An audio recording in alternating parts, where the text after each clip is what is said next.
Let us understand about the nature of effective stress. यानी कहने मतलब है what is the direction of effective stress, क्योंकि यही आपका यूज होगा कि जब सीपेज प्रेशर एक्ट करेगा तो कैसे इफेक्टिव स्ट्रेस बढ़ता है या घटता है। ठीक है, तो उसको समझने के लिए हमें नेचर ऑफ इफेक्टिव स्ट्रेस समझना पड़ेगा। ठीक है, तो हमने क्या कंसिडर किया है, हमने एक फुली सेचुरेटेड सॉइल मास कंसिडर किया है। तो फुली सेचुरेटेड सॉइल मास में क्या होगा, सॉलिड पार्टिकल्स होंगे, और साथ ही साथ जो वॉइड्स होंगे सॉलिड पार्टिकल्स के बीच में वो किससे भरे होंगे, पानी से भरे होंगे। तो हमने एक फुली सेचुरेटेड सॉइल मास कंसिडर किया है जिसका cross sectional area capital A है। ठीक है, और जिसपे एक normal force capital P act कर रहा है। ठीक है, जिसपे एक normal force capital P act कर रहा है। तो हम देख सकते हैं कि इसमें एक वेवी प्लेन है एक्स एक्स। ठीक है, वेवी प्लेन, हमने इसमें एक प्लेन कंसिडर किया एक्स एक्स जो कि वेवी इन नेचर है। ठीक है, जो कि पास हो रहा है सॉलिड के पॉइंट ऑफ कांटेक्ट से, यानी कि दो सॉलिड के पॉइंट ऑफ कांटेक्ट से ये प्लेन क्या हो रहा है, पास हो रहा है। तो हमने क्या कंसिडर किया, let us take a wavy plane X X passing through the points of contact of solid particles.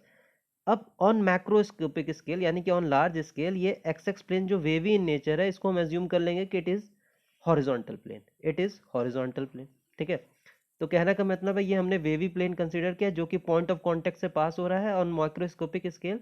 ये वेवी प्लेन कैसा होगा, ये वेवी प्लेन हॉरिजॉन्टल होगा। तो हमने एक सैचुरेटेड सॉइल मास कंसीडर किया था, इस पे एक फोर्स कैपिटल पी, एक नॉर्मल फोर्स एक्ट कर रहा था। अब इसमें क्या है, सॉलिड पार्टिकल्स और वाटर है। तो ये जो नॉर्मल फोर्स जो एक्ट कर रहा है कैपिटल पी, इसको रजिस्ट कौन करेगा, इसको रजिस्ट करेगा, पार्शली रजिस्ट करेगा ये वाटर जो कि वॉइड्स के बीच में है, और पार्शली रजिस्ट करेगा ये जो इंटर पार्टिकल कॉन्टैक्ट फोर्स है दो सॉलिड के बीच में वो। यानी कि अगर हम बात करें जो टोटल नॉर्मल फोर्स है उनको कौन रजिस्ट करेगा, उनको रजिस्ट करेगा पीएम, यानी कि inter particle force at point of contact, यानी कि सॉलिड के कॉन्टैक्ट पे जो इंटर पार्टिकल फोर्स होगा वो, और पीडब्ल्यू यानी कि जो सॉलिड पार्टिकल्स के बीच में जो वॉइड स्पेस है जो उसमें वाटर भरा है वो पोर वाटर प्रेशर फोर्स भी इसको रजिस्ट करेगा। यानी कि कैपिटल पी को अगर हम बात करें तो रजिस्ट कौन कौन करेगा, P W plus P M. P W क्या है, pore pressure, pore water pressure force, और पीएम क्या है, inter particle force at point of contact. अब एक चीज ध्यान देने वाली बात है कि ये जो इंटर पार्टिकल फोर्स है, अब ये प्लेन क्या था, वेवी था। तो जो इंटर जो इनकी जो कांटेक्ट सरफेस है वो ट्रूली वर्टिकल नहीं होगा, यानी कि जो कांटेक्ट पॉइंट है वो ट्रूली वर्टिकल नहीं होगा, वो क्या होगा, इंक्लाइंड इन नेचर। यानी कि ये जो इंटर पार्टिकल फोर्स भी एक्ट कर रहा होगा ये भी क्या होगा, इंक्लाइंड इन नेचर, क्योंकि ये पार्टिकल्स का पॉइंट ऑफ कांटेक्ट क्या है, वेवी इन नेचर है। तो अगर हम ये बात करें, ठीक है, अगर हम ये बात करें तो हमने ये प्लेन कंसिडर कर लिया और ये दो सॉलिड पार्टिकल्स एक दूसरे के कांटेक्ट में बने हुए हैं। ठीक है, तो ये जो एफ है यानी कि इंटर पार्टिकल फोर्स जिसको हम पीएम भी कह रहे हैं, ये जो एफ है ये कुछ ऐसे एक्ट करेगा, क्योंकि ये इंक्लाइंड एक्ट करेगा, क्योंकि जो आपका कांटेक्ट पॉइंट है वो प्योरली वर्टिकल नहीं है। तो ये जो एफ है इसको हम दो कंपोनेंट में रिजॉल्व कर सकते हैं, एक टेंजेंशियल कंपोनेंट टी और एक नॉर्मल कंपोनेंट एन। यानी कि नॉर्मल कंपोनेंट किधर लगेगा, वर्टिकली डाउनवर्ड डायरेक्शन में। अब ये जो इंटर पार्टिकल जो फोर्स है, ये जो इंटर पार्टिकल फोर्स है ये काफ़ी रैंडम इन नेचर है, मतलब कि इसका मैग्नीट्यूड भी काफ़ी रैंडम है और इसका डायरेक्शन भी काफ़ी रैंडम है। अब ये जो जो इसका रिजॉल्व फोर्स है टी, यानी कि टेंजेंशियल डायरेक्शन में, ये तो न्यूट्रलाइज हो जाएगा, क्योंकि हर पार्टिकल्स में ये क्या करेंगे, एक इस डायरेक्शन में ऐड करेगा तो दूसरा डायरेक्शन में ऐड करेगा, तो ये बेसिकली क्या हो जाएंगे, न्यूट्रलाइज हो जाएंगे। ठीक है, तो पार्टिकल्स पे क्या बचेगा, पार्टिकल्स पे बचेगा आपका sum of all the N components, यानी कि sum of all N components. यानी कि अगर हम इफेक्टिव स्ट्रेस की बात करें तो हमने इफेक्टिव स्ट्रेस को क्या कहा था, हमने इफेक्टिव स्ट्रेस को कांटेक्ट स्ट्रेस भी कहा था, कांटेक्ट स्ट्रेस। लेकिन इफेक्टिव स्ट्रेस पूरी तरीके से कांटेक्ट स्ट्रेस नहीं होंगे, क्योंकि जो दो पार्टिकल्स के बीच का जो कांटेक्ट एरिया होगा वो बहुत कम होगा, तो जो कांटेक्ट स्ट्रेस होंगे वो अप्रोक्सीमेटली इन्फिनिटी के बराबर होंगे। तो इफेक्टिव स्ट्रेस क्या है, इफेक्टिव स्ट्रेस बेसिकली क्या है, sum of all normal force component, यानी कि दिस कंपोनेंट, यानी कि ये तो दो सॉलिड्स के बीच का है। अब इसी तरह दो सॉलिड्स और होंगे उनका एन कंपोनेंट होगा, दो सॉलिड और होंगे उनका एन कंपोनेंट होगा। तो इफेक्टिव स्ट्रेस क्या है, sum of all N components divided by area of X X plane. ये जो area of X X plane है, यानी कि ये जो वेवी प्लेन का जो एरिया होगा, तो effective stress is equal to sum of all N component divided by area of X X plane, यानी कि समेशन एन बाई ए। अब ये जो वेवी प्लेन है, इस वेवी प्लेन को हम हॉरिजॉन्टल ट्रीट कर सकते हैं, तो इस वेवी प्लेन का एरिया क्या हो जाएगा, कैपिटल ए। तो अब हमको ये पता चल गया जो इफेक्टिव स्ट्रेस होगा वो इफेक्टिव स्ट्रेस कैसे लगेगा, वर्टिकल डाउनवर्ड डायरेक्शन में। क्यों वर्टिकल डाउनवर्ड डायरेक्शन में लगेगा, क्योंकि ये जो इफेक्टिव स्ट्रेस है बेसिकली हर सॉलिड के कांटेक्ट में जो नॉर्मल फोर्स है उसी का समोशन है पर यूनिट एरिया। यानी कि हर दो सॉलिड्स के कांटेक्ट का जो नॉर्मल फोर्स होगा, फिर ये दो सॉलिड्स का जो नॉर्मल फोर्स होगा, ये दो सॉलिड्स का नॉर्मल फोर्स होगा, अगर हम सारे नॉर्मल फोर्स का समेशन कर दें और डिवाइडेड बाय इस प्लेन का एरिया कर दें तो हमको क्या मिल जाएगा, इफेक्टिव स्ट्रेस मिल जाएगा इस प्लेन पे। ठीक है, तो आपका इफेक्टिव स्ट्रेस किधर एक्ट कर रहा है, इफेक्टिव स्ट्रेस एक्ट कर रहा है वर्टिकल डाउनवर्ड में, क्योंकि all the normal components act downward. तो इफेक्टिव स्ट्रेस भी किधर एक्ट करेगा, डाउनवर्ड डायरेक्शन में। क्लियर है। तो अगर हम नेचर ऑफ इफेक्टिव स्ट्रेस की बात करें तो नेचर ऑफ इफेक्टिव स्ट्रेस क्या है, वर्टिकल। इफेक्टिव स्ट्रेस हमेशा कैसे एक्ट करेगा, वर्टिकली डाउनवर्ड एक्ट करेगा। क्लियर है। अब now let us understand about seepage pressure. तो हमने आज बात की थी सीपेज प्रेशर क्या होता है। ठीक है, तो जब वाटर फ्लो करेगा सॉइल मास से तो वाटर क्या करेगा, एक प्रेशर एग्जर्ट करेगा सॉलिड पार्टिकल्स पे, एक प्रेशर एग्जर्ट करेगा सॉलिड पार्टिकल्स पे, उसी प्रेशर को हम कहते हैं सीपेज प्रेशर।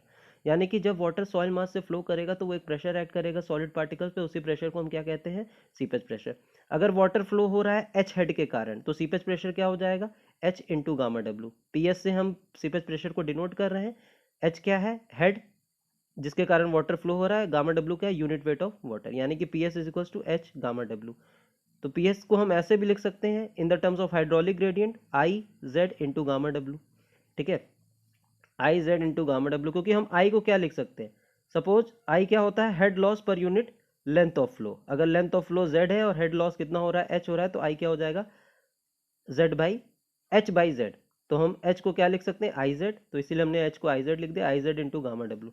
तो पीएस को हम क्या लिख सकते हैं, hydraulic gradient multiplied by length of flow multiplied by unit weight of water. इसी तरह होता है एक टर्म सीपेज फोर्स, जिसको हम डिनोट करते हैं कैपिटल पीएस से। Seepage force is seepage pressure multiplied by area of cross section. तो सीपेज प्रेशर क्या होता है, H gamma W into area से मल्टीप्लाई कर देंगे तो सीपेज फोर्स आ जाएगा in the terms of hydraulic gradient I Z gamma W into A. इसी तरह एक टर्म होता है specific seepage force. Specific seepage force को हम डिनोट करते हैं पीएसएस से। वो क्या होता है, seepage force per unit volume. Volume क्या होता है, area into length of flow, और पीएस हम निकाल चुके हैं, आई Z gamma W into A divided by A Z, यानी कि जेड क्या है, बेसिकली लेंथ ऑफ फ्लो है। ठीक है, तो ए जेड कर देंगे तो आपका क्या हो जाएगा, P S S is equals to I into gamma W. यानी कि specific seepage force is basically hydraulic gradient multiplied by unit weight of water. इसकी यूनिट क्या होगी, जो यूनिट वेट की यूनिट होती है। क्लियर है। क्लियर है। अब हम बात करते हैं कुछ points. Seepage pressure acts in the direction of flow of water, यानी कि जिस डायरेक्शन में वाटर फ्लो हो रहा है उसी डायरेक्शन में सीपेज प्रेशर भी एक्ट करेगा। Suppose if the flow is downward, seepage pressure acts downward and increases normal component of force on solid, hence effective stress increases. यानी कि कहने का मतलब है जब वाटर डाउनवर्ड डायरेक्शन में फ्लो हो रहा है तो सीपेज भी डाउनवर्ड डायरेक्शन, सीपेज प्रेशर भी डाउनवर्ड डायरेक्शन में लग रहा है। और पहले ही से डाउनवर्ड डायरेक्शन में क्या लग रहा था, नॉर्मल फोर्सेस, जिसके कारण क्या आ रहा था, इफेक्टिव स्ट्रेस। तो अब एक और डाउनवर्ड फोर्स एक्ट करने लगा, एक और डाउनवर्ड प्रेशर एक्ट करने लगा, जिसको हम कह रहे हैं seepage pressure.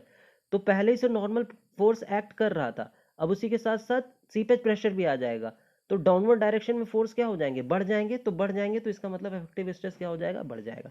If flow is upward, seepage pressure acts upward, hence effective stress decreases. यानी कि कहने का मतलब है हम जानते हैं कि इफेक्टिव स्ट्रेस किधर एक्ट करता है, डाउनवर्ड डायरेक्शन में। अगर अब सीपेज प्रेशर अपवर्ड एक्ट करने लगा तो सॉलिड पे पहले इतना प्रेशर एक्ट कर रहा था, सॉलिड के कांटेक्ट पे इतना प्रेशर एक्ट कर रहा था डाउनवर्ड में, अब अपवर्ड पे सॉलिड पे कितना फोर्स लगा रहे हैं हम, प्रेशर लगा रहे हैं पीएस। तो जो नेट इफेक्टिव स्ट्रेस हो जाएगा that will be sigma bar minus PS, यानी कि अब इफेक्टिव स्ट्रेस की वैल्यू क्या हो जाएगी, घट जाएगी। क्लियर है। तो यानी कि जब फ्लो अपवर्ड होगा तो इफेक्टिव स्ट्रेस घटेगा, और जब फ्लो डाउनवर्ड होगा तो इफेक्टिव स्ट्रेस क्या होगा, बढ़ेगा। अब यही हमें देखना है कि effective stress under different flow condition, that is no flow condition, downward flow and upward flow. यानी कि जब नो फ्लो होता है तो इफेक्टिव स्ट्रेस पे क्या फर्क पड़ता है, डाउनवर्ड फ्लो होता है तब इफेक्टिव स्ट्रेस पे क्या फर्क पड़ता है, और अपवर्ड फ्लो होता है तो इफेक्टिव स्ट्रेस पे क्या फर्क पड़ता है, अब हमें ये देखना है। No flow condition, no flow condition का मतलब है वाटर फ्लो नहीं कर रहा है। ठीक है, वाटर फ्लो नहीं कर रहा है यानी कि कोई भी हेड लॉस नहीं है, एक पॉइंट से दूसरे पॉइंट ट्रेवल करने पे कोई भी हेड लॉस नहीं है, इसलिए वाटर फ्लो नहीं कर रहा है।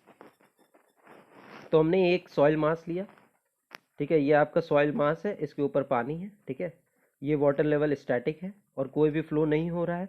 तो अगर हम पीजोमीटर हर पॉइंट पे इंस्टॉल करेंगे, पीजोमीटर हर पॉइंट पे इंस्टॉल करेंगे तो पीजोमीटर में वाटर लेवल कितना राइज करेगा, इस स्टैटिक वाटर लेवल के बराबर। ठीक है, तो क्योंकि पीजोमीटर क्या होता है, पीजोमीटर क्या होता है, piezometer is a pressure measuring device. किसका प्रेशर मेजर करता है, वाटर का। किसका प्रेशर मेजर करता है, वाटर का। तो जो वाटर का प्रेशर ए पे होगा, ठीक है, जो सी पे होगा, जो बी पे होगा, वो हम मेजर कर सकते हैं with the help of piezometer. हमने डेटम क्या चूज कर लिया, हमने डेटम को, हम बी को हमने डेटम मान लिया है। तो अगर हम ए बी सी तीनों पॉइंट्स पे प्रेशर हेड, डेटम हेड और टोटल हेड देखें तो क्या क्या होगा। अगर हम ए पे, अगर हमने देखिए ए सी बी पे पीजोमीटर इंस्टॉल किया तो पीजोमीटर में लिक्विड कहाँ तक राइज हुआ, स्टैटिक वाटर लेवल, क्योंकि कोई भी फ्लो नहीं हो रहा है, यानी कि वाटर की कोई भी एनर्जी लॉस नहीं हो रही है। ठीक है, वाटर की कोई भी एनर्जी लॉस नहीं हो रही। तो अगर हम बात करें प्रेशर हेड ए पे, तो ए पे प्रेशर हेड कितना होगा, ए पे अगर पीजोमीटर इंस्टॉल करें तो यहाँ तक चला गया था, तो ए पे प्रेशर हेड कितना हो जाएगा, H1। ठीक है, डेटम हेड ए पे कितना हो जाएगा, डेटम से ए तक की हाइट कितनी है, H है, तो डेटम हेड H हो गया। टोटल हेड होता है pressure head plus datum head, तो कितना हो गया, H1 प्लस H हो गया। अगर हम बी पे बात करें प्रेशर हेड की, तो बी पे पीजोमीटर इंस्टॉल किया तो कितना राइज किया था, H1 प्लस H के बराबर।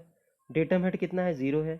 Total head pressure head plus datum head हो जाएगा, तो टोटल हेड कितना हो गया, H1 प्लस H हो गया। सी पे अगर हम इंस्टॉल करें पीजोमीटर, तो सी पे भी पीजोमीटर इंस्टॉल किया तो यहाँ तक वाटर राइज किया, यहाँ तक की हाइट कितनी है, H1 प्लस Z है, तो pressure head H1 plus Z हो गया। डेटम हेड क्या हो जाएगा, H माइनस Z, यानी कि यही वाली हाइट हमको निकालनी थी, डेटम से सी तक की हाइट, तो H माइनस जेड हो गया। तो टोटल हेड कितना हो गया, H1 plus Z plus H minus Z, यानी कि H1 प्लस H आ गया। ठीक है, तो अगर हम यहाँ पे बात करें, यहाँ पे हम बात करें हेड लॉस की, तो हेड लॉस क्या हो जाएगा, difference of total head between two points, total head at A minus total head of B, कितना हो जाएगा, 0। कोई भी हेड लॉस नहीं हो रहा है, इसलिए वाटर फ्लो नहीं कर रहा है। ठीक है, तो अगर हम बात करते हैं, अब हम इन तीनों पॉइंट्स पे टोटल स्ट्रेस, पोर वाटर प्रेशर और इफेक्टिव स्ट्रेस निकालते हैं। ए पे टोटल स्ट्रेस क्या हो जाएगा, ए के ऊपर वाटर है, तो क्या हो जाएगा, वाटर का unit weight multiplied by water की थिकनेस, तो गामा डब्ल्यू इंटू H1 हो गया। ए पे पोर वाटर प्रेशर कितना हो जाएगा, यू। पोर वाटर प्रेशर होता है pressure head multiplied by unit wait, तो ए पे प्रेशर हेड कितना था, H1, H1 में मल्टीप्लाई कर देंगे गामा डब्ल्यू, तो ए पे पोर वाटर प्रेशर आ जाएगा। इफेक्टिव स्ट्रेस ए पे कितना आ जाएगा, total stress minus pore water pressure, total stress है गामा डब्ल्यू इंटू H1 और पोर वाटर प्रेशर है H1 इंटू गामा डब्ल्यू, यानी कि 0। ठीक है, ये वैल्यूज याद रखिएगा, क्योंकि अभी हमें जब हम डाउनवर्ड फ्लो कंडीशन देखेंगे और अपवर्ड फ्लो कंडीशन देखेंगे तो इन वैल्यूज का यूज होगा। ठीक है, अब अगर हम बी पे देखते हैं टोटल हेड, तो बी पे टोटल हेड कितना आएगा, इसकी वजह से आएगा प्लस इसकी वजह से आएगा। इसकी वजह से कितना आएगा, गामा डब्ल्यू इंटू H1। इसकी वजह से कितना आएगा, अब ये सॉइल पानी के नीचे है तो सेचुरेटेड हो जाएगी, तो गामा सैट इंटू H। अगर हम यू की बात करें पोर वाटर प्रेशर की, इस पॉइंट पे पोर वाटर प्रेशर कितना होगा, इस पॉइंट पे pressure head multiplied by unit weight of water. इस पॉइंट पे प्रेशर हेड कितना है, इस पॉइंट पे प्रेशर हेड है H1 प्लस H, तो H1 plus H into gamma W. Effective stress इस पॉइंट पे कितना होगा, total stress minus pore water pressure, total stress है gamma W into H1 plus gamma sat into H। अब pore water कितना है, pore water है gamma W into H plus H1, इसको ओपन कर लिया तो minus gamma W into H minus gamma W into H1, gamma W H1 gamma W H1 cancel हो गया। अब इन दोनों में से H कॉमन ले लिया तो gamma sat minus gamma W हो गया, तो gamma sat minus gamma W क्या होता है, गामा सबमर्ज, तो effective stress is equals to gamma submerge into H। ठीक है, अब सी पॉइंट पे देखें, सी पॉइंट पे टोटल स्ट्रेस ये प्लस इतना हाइट, तो ये कितना हो जाएगा, gamma W into H1 plus gamma sat into Z, तो टोटल स्ट्रेस क्या हो गया, gamma W into H1 plus gamma sat into Z. अगर हम इस पॉइंट पे पोर वाटर प्रेशर देखें, तो इस पॉइंट पे पोर वाटर प्रेशर कैसे देखेंगे, इस पॉइंट पे pressure head multiplied by unit weight of water. इस पॉइंट पे प्रेशर हेड कितना है, H1 प्लस जेड है, तो H1 plus Z into gamma W. ठीक है, तो पोर वाटर प्रेशर आ गया। इफेक्टिव स्ट्रेस क्या आ जाएगा, total stress minus pore water pressure, total stress क्या है, gamma W into H1 plus gamma sat into Z. Pore water pressure कितना है, gamma W into H1 plus gamma W into Z. तो हमने जब सॉल्व किया तो sigma bar is equals to gamma submerge into Z आ गया। Values याद रखिएगा क्योंकि आगे कम आएगी। तो नो फ्लो कंडीशन में हमको ये स्ट्रेसेस मिल गए, नो फ्लो कंडीशन में कोई भी हेड लॉस नहीं होगा। क्लियर है। नेक्स्ट है आपका डाउनवर्ड फ्लो कंडीशन। अगर हम बात करें डाउनवर्ड फ्लो कंडीशन की, ठीक है, तो डाउनवर्ड फ्लो कंडीशन में क्या हो रहा है, अगर हम डाउनवर्ड फ्लो कंडीशन की बात करें तो यानी कि पानी ऊपर से नीचे आ रहा है, यानी कि नीचे ऊपर हेड ज़्यादा होगा इन कंपैरिजन टू नीचे, पानी ऊपर से नीचे आ रहा है। हम क्या कर रहे हैं, ये वाटर टेबल को, ये वाटर लेवल को हम स्टैटिक बना रहे हैं। देखिए पानी फ्लो तो नीचे हो रहा है, यानी कि पानी घट रहा होगा, तो हम कंटिन्यूस वाटर सप्लाई कर भी रहे हैं और निकाल भी रहे हैं, ताकि ये वाटर लेवल क्या रहे, स्टैटिक रहे, ये वाटर लेवल क्या रहे, कांस्टेंट रहे, चेंज ना हो। ठीक है, तो हम पानी निकाल भी रहे हैं और पानी हम दे भी रहे हैं, ताकि ये वाटर लेवल स्टैटिक रहे। लेकिन अगर हम बात करें, जो बी पे हेड होगा वो कम होगा इन कंपैरिजन टू जो एट ए पे होगा। यानी कि अगर बी पे हम प्रेशर हेड की बात करेंगे, तो बी पे अगर प्रेशर हेड पीजोमीटर इंस्टॉल करेंगे, तो पीजोमीटर कहीं पीजोमीटर में कहीं वाटर लेवल आएगा। पीजोमीटर में अब वाटर लेवल यहाँ तक क्यों नहीं राइज करेगा, क्योंकि अब बी डाउनवर्ड फ्लो हो रहा है, डाउनवर्ड फ्लो हो रहा है, यानी कि हेड कम है यहाँ पे, यानी कि वाटर जब फ्लो कर रहा है सॉइल के थ्रू, तो वो अपनी एनर्जी क्या कर दे रहा है, लॉस कर दे रहा है। तो यहाँ पे अगर हम पीजोमीटर इंस्टॉल करेंगे, तो इसमें water level static water level के बराबर नहीं राइज करेगा। ठीक है, इसी तरह सी पे भी पीजोमीटर इंस्टॉल करेंगे तो स्टैटिक वाटर लेवल के बराबर राइज नहीं करेगा, क्योंकि आपका ए से सी भी क्या है, सॉइल है। तो जब वाटर फ्लो करेगा तो फ्रिक्शन के कारण वो वाटर अपनी एनर्जी क्या करेगा, धीरे धीरे खोता जाएगा, धीरे धीरे करता जाएगा। यानी कि यहाँ पे जो एनर्जी होगी और जो यहाँ पे एनर्जी होगी, यहाँ पे एनर्जी कम होगी वाटर की इन कंपैरिजन टू यहाँ, तभी पानी फ्लो कर रहा है from A to B. Clear है, अभी सेम है, ये हाइट h1 है, ये आपकी h है।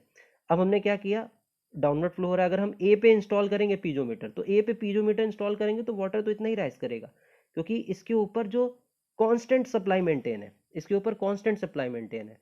ठीक है, कांस्टेंट सप्लाई कैसे मेंटेन है, हम पानी दे भी रहे हो, पानी निकाल भी रहे हैं, ये कांस्टेंट है। तो अगर हम ए पे पीजोमीटर इंस्टॉल करेंगे, तो ए पे पीजोमीटर में वाटर कहाँ तक राइज करेगा, यहाँ तक राइज करेगा। अगर हम बी पे इंस्टॉल करेंगे, तो बी पे यहाँ तक नहीं जाएगा, बी पे आपका यहीं तक रहा। तो यानी कि अगर हम देखें यहाँ के और यहाँ का पीजोमीटर का हम डिफरेंस देखेंगे, तो उसी के कारण वाटर फ्लो करेगा। यानी कि उन दोनों पीजोमीटर के वाटर लेवल का डिफरेंस कितना है, एच है। यानी कि यहाँ के और यहाँ के पीजोमीटर का लेवल का डिफरेंस कितना है, एच है। ठीक है, ए और बी के डिफरेंस से एच है। अगर हम सी पे इंस्टॉल करेंगे, तो सी पे भी स्टैटिक वाटर लेवल के बराबर पीजोमीटर में राइज नहीं करेगा, सी पे यहाँ तक राइज किया। अब इस वाले और इस वाले पीजोमीटर में कितना डिफरेंस है, ये अभी हम देख लेंगे, ये अभी हम कैलकुलेट कर लेंगे। कैसे कैलकुलेट करेंगे अभी हम ये देखते हैं। ठीक है, या तो अभी हम ऐसे ही देख लेते हैं कि देखिए इन दोनों पीजोमीटर ए और बी पे पीजोमीटर का हेड डिफरेंस कितना था, एच था।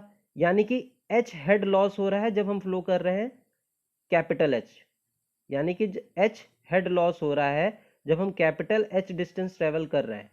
तो जब जेड डिस्टेंस ट्रेवल करेंगे तो कितना हेड लॉस होगा, तो अगर हम हाइड्रोलिक ग्रेडियंट की बात करेंगे, तो हाइड्रोलिक ग्रेडियंट क्या आ जाएगा, small H by capital H. तो ये हाइड्रोलिक ग्रेडियंट आ गया। ठीक है, तो अब कितना हेड का लॉस होगा जब जेड डिस्टेंस ट्रेवल करेंगे, तो H by H into Z. तो H by H into Z ये हो जाएगा इस लेवल का डिफरेंस। क्लियर है, इसका हो जाएगा डिफरेंस। क्लियर है, अब हम सारी चीजें निकाल लेंगे, ए सी बी पे प्रेशर हेड, टोटल हेड और डेटम हेड। ठीक है, तो अगर हम ए पे बात करें, तो ए पे प्रेशर हेड कितना आएगा, पीजोमीटर में वाटर कितना राइज करेगा, h1 के बराबर, तो h1 हो गया। हमने बी को डेटम माना है, तो बी ए पे डेटम हेड कितना आ जाएगा, डेटम से ए तक की हाइट कितनी है, h है, तो टोटल हेड कितना हो गया, h1 प्लस एच। ठीक है, h1 प्लस एच। अब अगर हम बी पे बात करें प्रेशर हेड की, तो बी पे प्रेशर हेड क्या होगा, पीजोमीटर में जितना वाटर लेवल राइज किया है, यानी कि ये हाइट हमको निकालनी है, ये हाइट। तो यही हाइट तो देगी प्रेशर हेड बी पे। तो ये हाइट कितनी होगी, ये हाइट होगी h1 प्लस एच, और इतना माइनस कर दें, यानी कि इतने में से अगर इतना माइनस कर दें तो ये प्रेशर हेड आ जाएगा। तो प्रेशर हेड बी पे कितना आ गया, h1 plus H minus H. Clear है, डेटम हेड बी पे क्या हो जाएगा, जीरो। तो टोटल हेड क्या हो जाएगा, pressure head plus datum head, यानी कि h1 plus H minus H. Clear है, अब अगर हम बात करें सी पे प्रेशर हेड की, तो सी पे प्रेशर हेड कितना होगा, सी पे प्रेशर हेड होगा,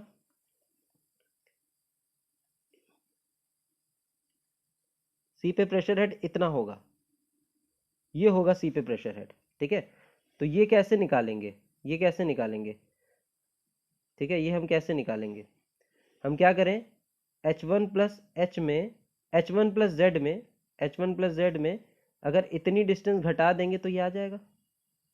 ठीक है, तो h1 प्लस जेड माइनस इतना कर दिए, यानी कि h upon H into Z. ठीक है, तो h1 plus Z, h upon H क्या था, आई हो जाएगा, इंटू जेड कर देंगे, तो प्रेशर हेड कितना आ जाएगा, h1 plus Z minus I Z. Datum head C पे कितना आ जाएगा, h माइनस जेड।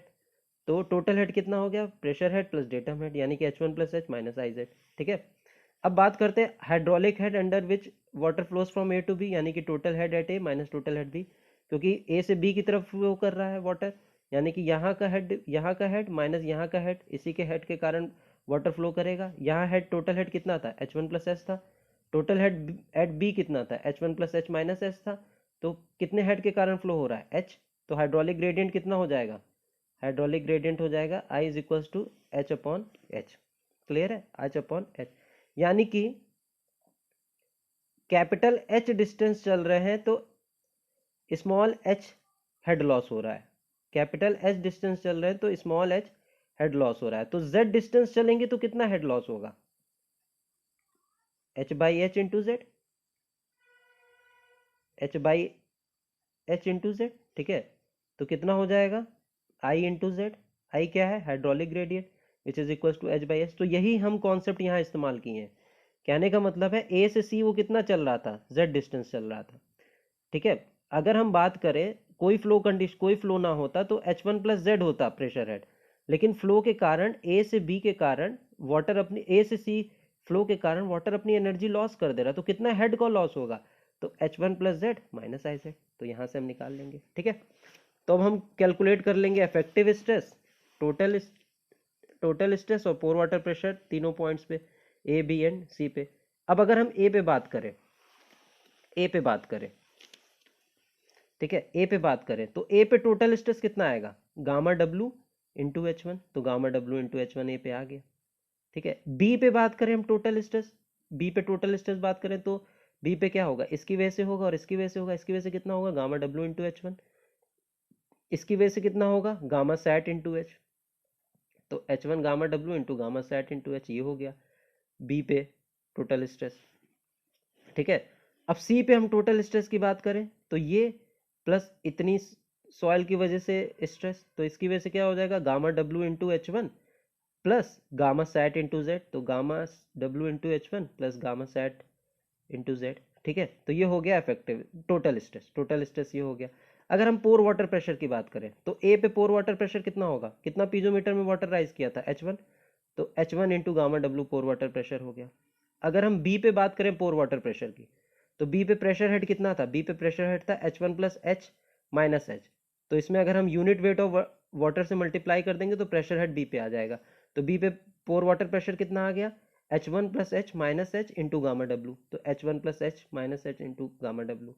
क्लियर है, और सी पे पोर वाटर प्रेशर कितना आ जाएगा, सी पे pressure head multiplied by unit weight of water, तो सी पे प्रेशर हेड कितना था, H1 plus Z minus I Z multiplied by अगर यूनिट वेट ऑफ वाटर कर देंगे तो पोर वाटर प्रेशर किस पे आ जाएगा, सी पे आ जाएगा। ये आपका ए है,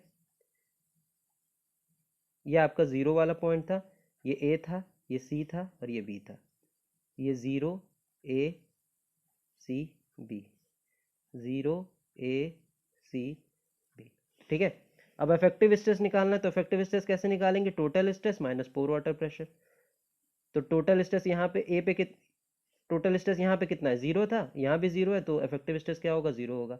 टोटल स्ट्रेस ए पे कितना है, H1 minus H1 into gamma W, pore water pressure कितना है, H1 इंटू गामा डब्लू, तो यहाँ पे दोनों माइनस, अगर माइनस कर देंगे तो जीरो हो जाएगा। अब अगर हम बात करें सी पे इफेक्टिव स्ट्रेस, तो टोटल स्ट्रेस कितना है, H1 into gamma W plus Z gamma saturated, इसमें पोर वाटर प्रेशर इतना घटा देंगे तो इफेक्टिव स्ट्रेस कितना आ जाएगा, Z gamma submerge plus I Z gamma W. ठीक है, ये अभी हम देखेंगे अपना कैलकुलेशन पॉइंट ऑफ व्यू से भी। और बी पे टोटल स्ट्रेस कितना है, H1 gamma W plus gamma saturated H, pore water pressure कितना है, H1 plus H minus H into gamma W, तो इफेक्टिव स्ट्रेस कितना हो जाएगा, H gamma submerge plus H gamma W. अब अगर हम अपने कैलकुलेशन पॉइंट ऑफ व्यू से देखें तो ए पे टोटल स्ट्रेस कितना था, gamma W into H one, आप कैलकुलेट कर लीजिएगा वीडियो पॉज करके। यू पोर वाटर प्रेशर कितना है, gamma W into H one, तो इफेक्टिव स्ट्रेस कितना हो गया, जीरो। बी पे टोटल स्ट्रेस कितना है, gamma W into H one plus gamma sat into H. Pore water pressure कितना है, pressure head at B multiplied by unit weight of water, pressure head at B कितना था, H1 plus H minus H into gamma W, तो effective stress कितना हो गया, total stress minus pore water pressure, total stress कितना है, gamma saturated H1 plus gamma sat H, pore water pressure minus, तो open कर लिया तो minus gamma W H one minus gamma W H plus gamma W small H, gamma W H one, gamma W H one cancel, gamma sat H minus gamma W H को एक साथ ले लिया तो H common ले लिया, तो gamma sat minus gamma W, gamma submerge हो गया, gamma submerge into H plus gamma W into H. अब हमने देखा था सीपेज प्रेशर की डेफिनेशन क्या होती थी, अगर वाटर फ्लो कर रहा है from one point two another under H head, तो सीपेज प्रेशर क्या था, एच इंटू गामा डब्ल्यू। तो ये टर्म क्या है, सीपेज प्रेशर। अभी हमने देखा था बी पॉइंट पे जब नो फ्लो कंडीशन थी तो वैल्यू कितनी थी, gamma submerge into H, no flow condition में। लेकिन डाउनवर्ड फ्लो कंडीशन में क्या हो गई, gamma submerge into H plus gamma W into H, यानी कि effective stress no flow condition से gamma W into H time बढ़ गया, यानी कि एडअप हो गया। तो ये आपका सीपेज प्रेशर है, यानी कि एडअप हो रहा है। यानी कि जब डाउनवर्ड फ्लो होगा तो इफेक्टिव स्ट्रेस सीपेज प्रेशर के कारण क्या हो जाएगा, बढ़ जाएगा। कितना बढ़ जाएगा, गामा डब्ल्यू इंटू एच। अगर हम सी पे देखें, टोटल स्ट्रेस कितना था, gamma W H one plus Z gamma saturation, U कितना था, pore water pressure, H one plus Z minus I Z into gamma W. Effective stress निकाला तो gamma submerge plus I Z gamma W. अब no flow condition में देखा था सी पे कि तो कितना आ रहा था, गामा सबमर्ज इंटू जेड, ठीक है। अब यहाँ पे कितना आ रहा है, gamma submerged plus I Z gamma W. I Z gamma W क्या है, आई जेड गामा डब्ल्यू है बेसिकली सीपेज प्रेशर। हमने अभी बताया था कि अगर हाइड्रोलिक ग्रेडियंट के टर्म में अगर हम सीपेज प्रेशर को लिखें तो क्या होता है, hydraulic gradient multiplied by length of flow multiplied by unit weight of water. तो कहने का मतलब है जब डाउनवर्ड फ्लो कंडीशन हो रहा है तो इफेक्टिव स्ट्रेस क्या हो जा रहा है, नो फ्लो कंडीशन से बढ़ जा रहा है। कितना बढ़ जा रहा है, सीपेज प्रेशर से ज्यादा, यानी कि सीपेज प्रेशर के बराबर क्या हो जा रहा है, इफेक्टिव स्ट्रेस बढ़ जा रहा है, यानी कि therefore effective stress increases with downward flow. Clear है। अब इसी तरह हम अपवर्ड फ्लो का देख लेंगे। हमने क्या किया, अब पानी अपवर्ड फ्लो हो रहा है, ये वाला लेवल हमने कांस्टेंट बनाया, यानी कि पानी नीचे से ऊपर जा रहा है, यानी कि यहाँ पानी आ रहा होगा तो यहाँ जो पानी आएगा उसको हम कलेक्ट कर लेंगे और ये लेवल को हम क्या रखेंगे, कांस्टेंट रखेंगे, ठीक है। यानी कि जितना नीचे से आ रहा है उतने ऊपर से निकाल ले रहे हैं, ठीक है, तो हम ये कांस्टेंट रख रहे हैं। उतना ही ऊपर से निकाल रहे हैं तो हम ये सप्लाई क्या रखेंगे, कांस्टेंट रखेंगे, ठीक है, यानी कि ये स्टैटिक रखेंगे। अब यानी कि नीचे प्रेशर हेड ज़्यादा है इन कंपैरिजन टू ऊपर, नीचे प्रेशर हेड ज़्यादा है इन कंपैरिजन टू ऊपर। तो अगर हम नीचे पीजोमीटर इंस्टॉल करेंगे तो इस लेवल से ज़्यादा पीजोमीटर में वाटर राइज करेगा, ठीक है। तो अगर यहाँ इंस्टॉल करेंगे तो इसी के बराबर होगा क्योंकि ये कांस्टेंट है, तो यहाँ तक राइज कर गया। अगर बी पे इंस्टॉल कर रहे हैं तो यहाँ तक आ गया। सी पे इंस्टॉल कर रहे हैं क्योंकि अब सी पे भी प्रेशर हेड ज़्यादा होगा इन कंपैरिजन टू ए, क्योंकि वाटर ऐसे फ्लो हो रहा है, वाटर ऐसे फ्लो हो रहा है। अब यहाँ से फ्लो करने पे वाटर अपनी एनर्जी लॉस करेगा, यानी कि बी पे ज़्यादा होगी और ए पे आके आके कम हो जाएगी, ठीक है। तो यहाँ पे जो सी पे पीजोमीटर इंस्टॉल करेंगे तो यहाँ तक होगा, ठीक है। अब बी से ए फ्लो हो रहा है तो बी से ए के पीजोमीटर का डिफरेंस कितना है, एच है, यानी कि एच हेड के कारण बी से ए तक वाटर फ्लो कर रहा है। कितना वो पार्ट ट्रेवल कर रहा है, कैपिटल एच। तो यानी कि हाइड्रोलिक ग्रेडियंट कितना हो जाएगा, एच बाई कैपिटल एच। अगर हम इस और इस पीजोमीटर का लेवल का डिफरेंस फाइंड आउट करेंगे तो सी टू ए भी कुछ लॉस होगा, सी टू ए भी कुछ लॉस होगा, ठीक है। तो इन दोनों के बीच का पीजोमीटर लेवल डिफरेंस कितना आ जाएगा, H by H into Z, ठीक है, H by H into Z. वही बात मैंने बताई कि एच हेड लॉस हो रहा है एच ट्रेवल करने में, तो जेड डिस्टेंस ट्रेवल करने पे कितना होगा, H by H into Z, जैसे भी हमने पीछे देखा था, ठीक है। तो ये हो गया पीजोमीटर में। अब इसी तरह हम प्रेशर हेड कैलकुलेट कर लेंगे हर पॉइंट पे, टोटल हेड और पोर वाटर प्रेशर। ए पे अगर हम प्रेशर हेड की बात करें तो ए पे पीजोमीटर इंस्टॉल किया तो यहाँ तक राइज किया था, तो ए पे प्रेशर हेड H1 हो जाएगा। डेटम हेड क्या हो जाएगा, इसको डेटम टी किया था तो डेटम से ए तक की हाइट क्या हो जाएगी, H हो जाएगी, तो टोटल हेड क्या हो जाएगा, H1 प्लस H हो जाएगा, ठीक है। बी पे प्रेशर हेड क्या होगा, बी पे प्रेशर हेड होगा जितना पीजोमीटर में वाटर लेवल राइज किया, तो बी में कितना राइज किया, यहाँ तक राइज किया, तो वो कितनी हो जाएगी, H plus H1 plus H, तो H plus H1 plus H, ठीक है। डेटम हेड क्या हो जाएगा, डेटम हेड तो जीरो हो जाएगा क्योंकि वहीं पे है, तो टोटल हेड क्या हो गया, H plus H plus small H. अब सी पे प्रेशर हेड क्या हो जाएगा, सी पे प्रेशर हेड यहाँ तक पीजोमीटर में वाटर लेवल राइज किया है, ठीक है, यहाँ तक पीजोमीटर में वाटर लेवल राइज किया, यानी कि एच वन प्लस जेड से इतना ज़्यादा, तो H one plus Z plus H by H into Z. H by H को हम क्या लिख सकते हैं, आई लिख सकते हैं, क्योंकि एच हेड लॉस हो रहा है बी से ए ट्रेवल करने पे, कितनी डिस्टेंस ट्रेवल करने पे, कैपिटल एच, तो ये हाइड्रोलिक ग्रेडियंट भी लिख सकते हैं। तो प्रेशर हेड क्या लिखेंगे सी पे, H one plus Z plus I into Z, H one plus Z plus I into Z. Datum head क्या होगा सी पे, एच में से जेड घटा दो क्योंकि यही हाइट चाहिए, तो एच माइनस जेड, तो टोटल हेड क्या हो गया, pressure head plus datum head, यानी कि H1 plus H plus I into Z. Hydraulic head under which water flows from B to A, तो बी टू ए फ्लो हो रहा है, यानी कि total head at B minus total head at A. Total head at B कितना था, H1 plus H plus small h, A पे कितना था H1 प्लस H, तो दोनों का डिफरेंस किया तो H। तो हाइड्रोलिक ग्रेडियंट क्या हो जाएगा, हाइड्रोलिक ग्रेडियंट हो जाएगा H divided by capital H, क्योंकि जो हेड लॉस होता है वो सॉइल के थ्रू ही होता है, ठीक है। तो हाइड्रोलिक ग्रेडियंट क्या हो गया, H बाई कैपिटल H। अब अगर हम निकालते हैं इफेक्टिव स्ट्रेस ए पे, बी पे और सी पे। अब इफेक्टिव स्ट्रेस ए पे कितना होगा, तो इफेक्टिव स्ट्रेस ए पे क्या हो जाएगा, इफेक्टिव स्ट्रेस ए पे कितना हो जाएगा, गामा डब्ल्यू इन नहीं total stress, sorry total stress A पे कितना हो जाएगा, गामा डब्ल्यू इंटू H1। तो गामा डब्ल्यू इंटू H1, ठीक है, gamma W into H1, clear है। पोर वाटर प्रेशर कितना हो जाएगा, पोर वाटर प्रेशर की बात करें तो यहाँ पे पीजोमीटर, यहाँ पे प्रेशर हेड कितना है ए पे, H1 है, तो H1 इंटू गामा डब्ल्यू। आप ये टेबल याद रख लीजिएगा, वो आगे आपको समझा देगा, ठीक है, कि कैसे मैंने कैलकुलेट किया है, क्लियर है। तो क्या हो जाएगा, H gamma W into H1। Effective stress क्या हो जाएगा, total stress minus pore water pressure zero हो गया। बी पे क्या हो जाएगा, total stress gamma W into H1 plus gamma sat into H, pore water pressure क्या हो जाएगा, H1 plus H into gamma W. Effective stress क्या हो जाएगा, total stress minus pore water pressure, तो टोटल स्ट्रेस कितना है, gamma W H1 plus gamma sat H, और पोर वाटर प्रेशर कितना है, ये है, तो इसको हमने ओपन किया, तो gamma W H one cancel, gamma sat H और गामा डब्ल्यू एच वाला टर्म एक साथ लिख लिया, एच कॉमन हो गया, तो gamma sat minus gamma W, gamma submerged H हो गया, और ये माइनस एच गामा डब्ल्यू अलग हो गया। एच गामा डब्ल्यू क्या है, सीपेज प्रेशर है, क्योंकि हमने अभी देखा था ए से बी से ए फ्लो हो रहा है, किसने हेड के कारण फ्लो हो रहा था, एच के कारण, तो सीपेज प्रेशर क्या हो जाएगा, एच इंटू गामा डब्ल्यू। अब नो फ्लो कंडीशन में कितना था, केवल gamma submerged into H, video पीछे देख लीजिएगा, ठीक है। अब कितना रिड्यूस हो गया, एच इंटू गामा डब्ल्यू। क्यों रिड्यूस हो गया, क्योंकि सीपेज प्रेशर अब अपवर्ड लग रहा है और इफेक्टिव स्ट्रेस डाउनवर्ड लग रहा था, तो जिसके कारण इफेक्टिव स्ट्रेस क्या हो जाएगा, रिड्यूस हो जाएगा। कितना रिड्यूस हो जाएगा, सीपेज प्रेशर के बराबर, ठीक है। सी पे हमने देखा total stress gamma W H1 plus gamma sat into H, pore water pressure देखा H1 plus H plus I Z into gamma W. तो हमने इफेक्टिव स्ट्रेस निकाला, कितना आया, gamma submerge into Z minus I Z gamma W. I Z gamma W क्या है, Z पे सी point पे क्या है, सीपेज प्रेशर है, सी पॉइंट पे क्या है, सीपेज प्रेशर है।